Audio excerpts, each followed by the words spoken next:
नमस्कार साथियों, स्वागत है आप सभी का आरसीएस स्टडी ग्रुप में। और आज हम लोग पढ़ने वाले हैं भारत की स्थिति और विस्तार का लेक्चर नंबर 2, है ना। अगर आप इसमें नए हैं तो पहले वाला वीडियो देख लें, और क्या है नए हैं तो इसको सब्सक्राइब कर दें, और अच्छा लगे तो क्या करें, उसको शेयर करें। आइए हम लोग देखते हैं कि भारत की स्थिति और विस्तार क्या है। तो आपको पता है कि यहाँ पर देखिए, भारत का क्षेत्रफल कहता है कि भारत का जो बाबू क्षेत्रफल है वह कितना है बाबू, वह 32.8 लाख वर्ग किलोमीटर में है फैला हुआ। कितना है? 32.8 लाख वर्ग किलोमीटर में। सोचे, बहुत बड़ा विशाल देश है। कौन? भारत। क्योंकि हम बताए थे बच्चा कि पूरे विश्व में क्षेत्रफल के दृष्टि से भारत 7वां स्थान है, लेकिन एशिया में बात करें तो तीसरा स्थान है। पता है ना। और क्षेत्रफल के दृष्टि से सबसे पहला वाला देश कौन है भाई? तो कौन है? रूस है। ठीक है ना। चलिए, कॉपी किताब आप खोल के बैठ जाइए और लिखते चलिए मेरे साथ। तो कितना आपको समझ में आया? कितना है? 32.8 लाख वर्ग किलोमीटर, है ना। अब कहता है बच्चा कि पूरब से पश्चिम, कहता है कि पूरब से इसका पश्चिम की लंबाई कितना है? कितना है भाई? तो कितना है? 2933 किलोमीटर। जबकि उत्तर से जो दक्षिण है वहां इसकी लंबाई कितना है ना? 3214 किलोमीटर है। तो आइए यहाँ पर आपको सामने दिखाई पड़ रहा होगा भारत का एक मैप। यहाँ पर हम क्या किए हैं आपको पता होना चाहिए, आपको दिशा की ज्ञान होना चाहिए कि यहाँ पर क्या है, तुम्हारा ईस्ट है, इधर तुम्हारा क्या है, वेस्ट है, इधर तुम्हारा क्या है बच्चा, इधर तुम्हारा साउथ है, और इधर तुम्हारा क्या है, तुम्हारा नॉर्थ है ना। तो अगर हम बात करें तो कहता क्या है कि पूरब से पश्चिम, तब पूरब से पश्चिम इसकी विस्तार कितना है? 2933 किलोमीटर। कितना है बाबू? 2933 किलोमीटर। अगर हम बात करें कि बताओ दक्षिण से उत्तर या उत्तर से दक्षिण इसकी लंबाई कितनी है, तो हम कहेंगे कि कितना है भाई? 3214 किलोमीटर। कितना है? 3214 किलोमीटर। इतना बात समझ में आया। भारत का बहुत बड़ा विशाल देश एक है कि जो पश्चिम से पूरब से लेकर पश्चिम इसकी लंबाई कितना है? 2933 किलोमीटर। लेकिन जो है बच्चा, है ना, दक्षिण से क्या है, उत्तर या उत्तर से दक्षिण है, उसकी लंबाई कितनी है? 3214 किलोमीटर। इतना बात समझ में आ रहा है? बिल्कुल समझ में आ रहा है। चलिए भाई, है ना। अब क्या कहता है? अब क्या कहता है बच्चा कि भारत के अक्षांशीय देशांतरीय विस्तार, समझिए क्या कर रहा है, भारत के अक्षांशीय देशांतरीय जो विस्तार है दोनों में लगभग, है ना, लगभग समान, मतलब कि 30 डिग्री है ना, लगभग दोनों समान है ना। अक्षांशीय एवं देशांतरीय जो विस्तार है लगभग दोनों क्या है बच्चा? समान है। आप देख सकते हैं कि यहां पर हमें बताया था ये तुम्हारा क्या है, ये तुम्हारा क्या है बाबू? अक्षांशीय विस्तार है। तो अक्षांशीय कितना है? 8 डिग्री 4 मिनट से लेकर कहां तक? 37 डिग्री 6 मिनट तक। लेकिन अगर देशांतरीय की बात करते हैं, देशांतरीय विस्तार की बात करते हैं, तो कितना है बाबू? 68 डिग्री 7 मिनट से लेकर के 97 डिग्री 25 मिनट तक है। जो आप क्या कर सकते हैं, लगभग दोनों देखो, इसमें अगर तुलना किया जाए तो लगभग 30 डिग्री, इधर में तुलना करें 37 डिग्री 6 मिनट, यहाँ 8 डिग्री 4 मिनट, लगभग कितना है? 30 डिग्री। मतलब कि अक्षांशीय और देशांतरीय जो विस्तार है लगभग दोनों क्या बच्चा? समान है। किसका? भारत का। इतना बात समझ में आ रहा है? अगर आ रहा है बाबू तो क्या करते जाइए, लाइक का बटन दबाते जाइए। चलिए, हाँ, कंजूसी मत होना चाहिए, कंजूसी नहीं करिए। देखिए आप अब क्या कहता है बच्चा, अब यहाँ क्या कहता है कि भारत मोटे तौर पर, अगर कह दिया जाए कि भारत अगर मोटे तौर पर कैसा बच्चा? त्रिभुजाकार है। भारत मोटे तौर पर कैसा है? त्रिभुजाकार है ना। आप देख सकते हैं त्रिभुजाकार है बच्चा। कैसा है? त्रिभुजाकार है। अब क्या कर सकता है बाबू? यहाँ कह रहा है कि भारत की आकृति, क्या कहता है बच्चा? भारत की आकृति कैसी है? चतुष्कोणीय है। अगर आपसे कोई कहता है कि भारत की आकृति कैसी है, तो आपको बोलना पड़ेगा क्या बच्चा? या क्या बोलना पड़ेगा? चतुष्कोणीय है। लेकिन भारत के मोटे तौर पर कैसा? भारत मोटे तौर पर कैसा बच्चा? तो आपको बोलना पड़ेगा कैसा? त्रिभुजाकार। अब भारत की आकृति कैसा है बच्चा? तो चतुष्कोणीय है। कैसा है? चतुष्कोणीय। इतना बात समझ में आ रहा है? इतना बात समझ में आ रहा है भाई? तो अब देखिए, अब यहाँ पे कहता है एक और क्वेश्चन है यहाँ पर कि आंतरिक क्या है? क्या कहता है बच्चा? आंतरिक क्या है? तो कहता है कि समुद्र की, कहता है कि समुद्र की ओर, क्या कहता है बच्चा? समुद्र की ओर। तो आप देख सकते हैं यहाँ पर, आप यहाँ देख सकते हैं कि इधर तुम्हारा क्या है? अरब सागर है, इधर क्या है तुम्हारा? बंगाल की खाड़ी है, और नीचे क्या है तुम्हारा? हिंद महासागर है ना, हिंद महासागर है। तो कहता है कि समुद्र की ओर मुख्य स्थलीय भाग, मुख्य स्थलीय भाग कौन हो गया भाई? तो ए मेरा तुम्हारा होगा, ए तुम्हारा हुआ, ए तुम्हारा क्या हो गया? मुख्य स्थलीय भाग हो गया। क्या हो गया तुम्हारा? मुख्य स्थलीय भाग हो गया, ए वाला तुम्हारा।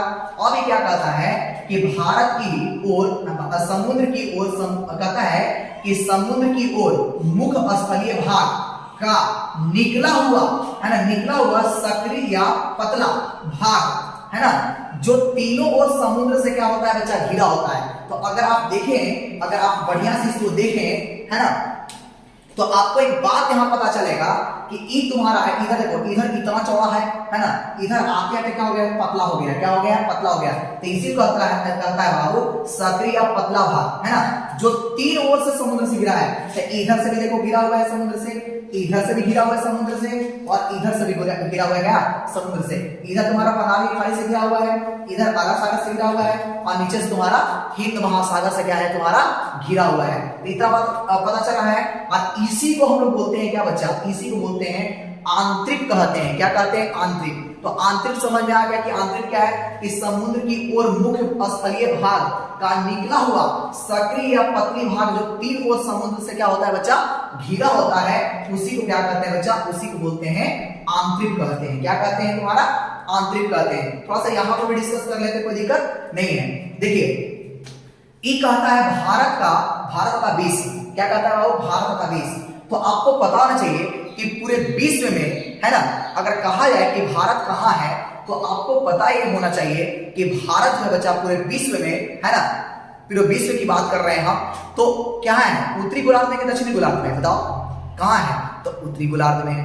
कहाँ है तुम्हारा, उत्तरी गोलार्ध में है। उत्तरी गोलार्ध में कहीं स्थित है, तो पूरब में स्थित है, ये तो बताया गया है ना। देखो यहां,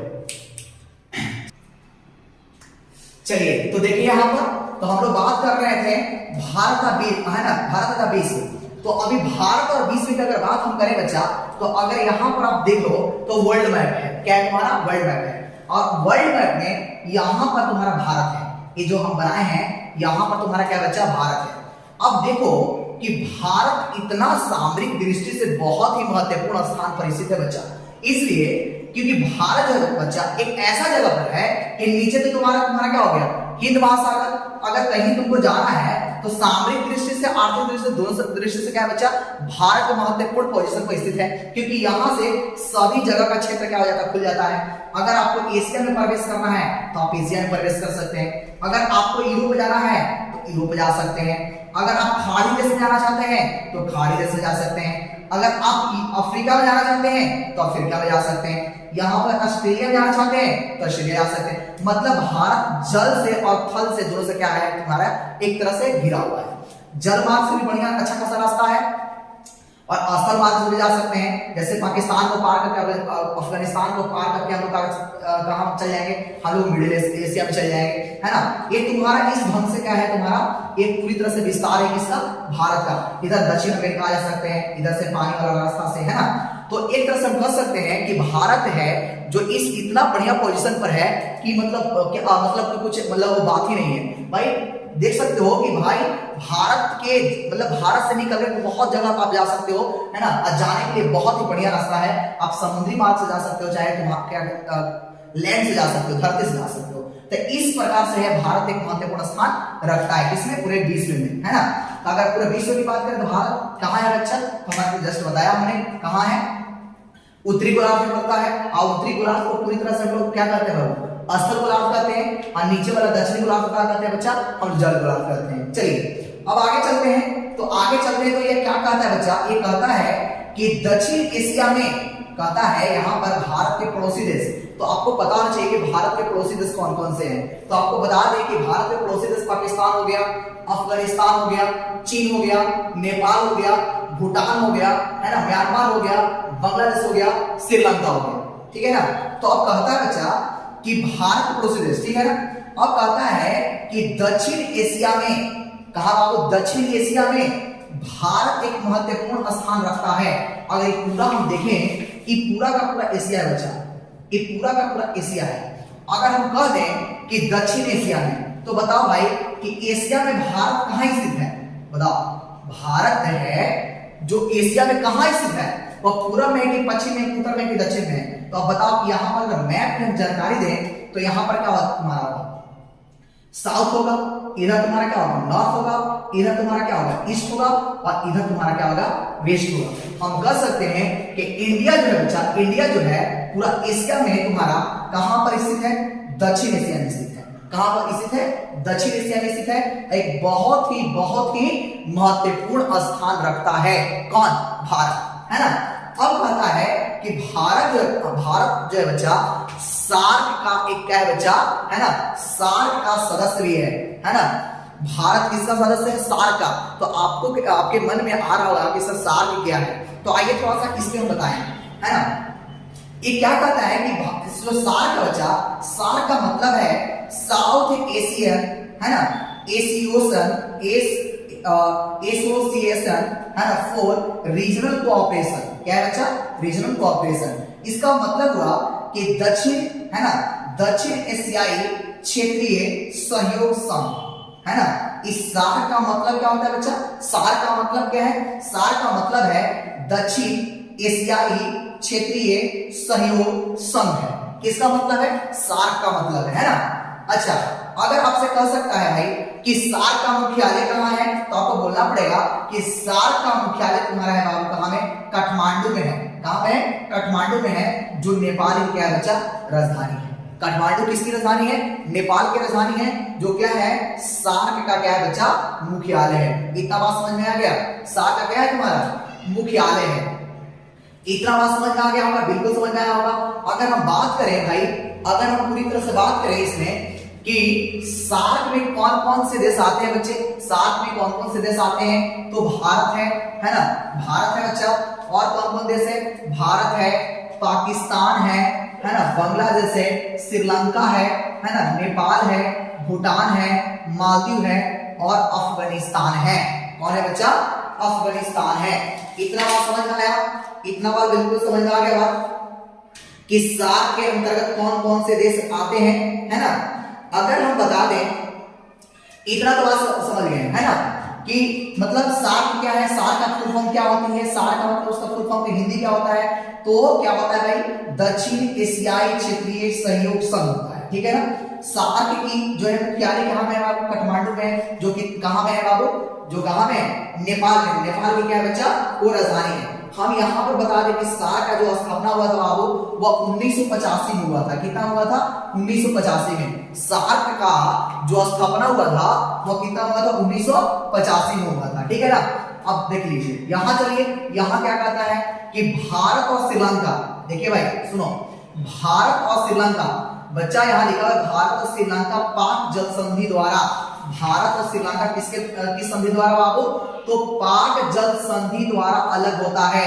बहुत ही महत्वपूर्ण क्वेश्चन बनता है कि भारत और श्रीलंका किस द्वारा अलग होता है भाई? तो हम कहेंगे कि पाक जल संधि द्वारा अलग होता है। किस संधि द्वारा होता है? पाक जल संधि द्वारा अलग होता है। देखिए, ये तुम्हारा भारत है बच्चा, ये भारत के जस्ट नीचे बाबू लटका हुआ देश को मिलता है, एक छोटे चुके, है ना, वो क्या है तुम्हारा? श्रीलंका है। तो तुमको ऐसे समझो कि यहां से यहां इसके बीच में जो संधि हुआ है ना, इस संधि को देखो, ये भारत हो गया, ये भारत हो गया, भारत के नीचे कुछ ही है, श्रीलंका है ना। इसके बीच में जो क्या है बाबू? इधर क्या है तुम्हारा? इधर तुम्हारा बंगाल की खाड़ी है, इधर तुम्हारा मन्नार की खाड़ी है। बात समझ रहे हो? ये भारत है, भारत के अगर मैप देखेगा तो इधर तुम्हारा बंगाल की खाड़ी, इधर तुम्हारा मन्नार की खाड़ी और यहाँ पर तुम्हारा कौन बाबू? श्रीलंका है। तो ये जानते हैं कि दोनों को जोड़ने वाली जो है ना, कहता है कि भारत और श्रीलंका पाक जल संधि द्वारा क्या होता है बाबू? अलग होता है। और यह बंगाल की खाड़ी और मन्नार की खाड़ी को जोड़ता है। ये पाक जल संधि है बच्चा, वह मन्नार की खाड़ी और बंगाल की खाड़ी को जोड़ता है, और वही तुम्हारा भारत और पाकिस्तान को अलग करता है। इतना बात समझ में आया कि भारत और पाकिस्तान को, भारत और श्रीलंका को, है ना, पाक जल संधि द्वारा क्या करते हैं? क्या होता है? वह अलग होता है, और बंगाल की खाड़ी और मन्नार की खाड़ी को क्या करता है? वह जोड़ने का काम करता है। चलिए आगे चलते हैं। आगे अगर हम चले बच्चे, तो हम आगे चले तो अब यहाँ देखिए, तो क्या कह रहा है? भारत और चीन, है ना, भारत और चीन को मैकमोहन रेखा अलग करता है। अगर कोई कहेगा बच्चा कि भारत और चीन को अलग करने वाली रेखा को क्या नाम है? तो मैकमोहन रेखा। क्या नाम है उसका? मैकमोहन रेखा। जो क्या करता है कि भारत और, है ना, भारत और चीन को क्या करता है? वह क्या करता है बाबू? वो बांटता है। इधर भारत है, इधर कुछ है तुम्हारा चाइना हुआ। चलिए आगे क्या कहता है? आगे कहता है कि भारत और पाकिस्तान, है ना, भारत और पाकिस्तान को बीच में जो क्या लाइन है, उस लाइन को बोलते हैं रेड क्लिप रेखा। क्या है बाबू? रेड क्लिप रेखा है, जो क्या करता है? भारत और पाकिस्तान को अलग करता है। चलिए सारे पॉइंट को आप अपने कॉपी पर नोट करते जाइए, है ना। अब ये क्या कहता है बच्चा, आपको पता होना चाहिए कि पहले बने कब, 5 अगस्त 2019 को, 5 अगस्त 2019 से पहले, 5 अगस्त 2019 से पहले भारत में कुल 29 राज्य और 9 केंद्र शासित प्रदेश होते थे। बात समझ रहे हैं। लेकिन अब जो है वह 28 क्या बच्चा, 28 राज्य है और 8 केंद्र शासित प्रदेश हो गए हैं, क्योंकि 5 अगस्त 2019 को ही, है ना, 370 धारा को खत्म किया गया था जम्मू कश्मीर से, है ना। 370 धारा को जम्मू कश्मीर से क्या कर दिया गया था, खत्म किया गया था। उसी टाइम से हमारे भारत में 28 राज्य और क्या हो गए, 8 केंद्र शासित प्रदेश हो गए। तो आपको समझ में आ गया होगा, बिल्कुल समझ में आया होगा, है ना, बिल्कुल समझ में आया होगा कि भारत की स्थिति और विस्तार क्या है। बहुत सारे इसमें ऑब्जेक्टिव छुपा हुआ है बच्चे, है ना। मुझे उम्मीद है कि आपको बहुत ही अच्छा लगा होगा वीडियो, है ना। पूरा वीडियो देखने के लिए बहुत बहुत बहुत बहुत धन्यवाद।